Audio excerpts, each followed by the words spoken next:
Jessica's first day of school. Today is Jessica's first day of kindergarten.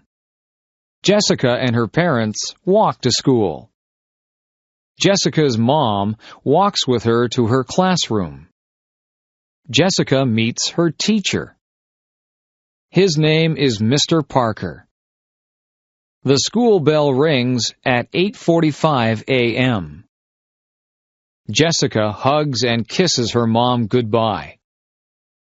Jessica's mom says, "I love you." At 9 a.m., Jessica stands for the national anthem. Mr. Parker calls out children's names. Each child yells back, "Here!" Mr. Parker teaches them about letters. Mr. Parker teaches them about numbers.